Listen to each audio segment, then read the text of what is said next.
with waves sweeping the boat. But Jesus was asleep.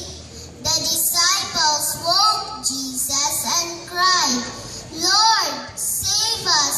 We are lost." But he answered, "Why are you afraid, you of little faith?"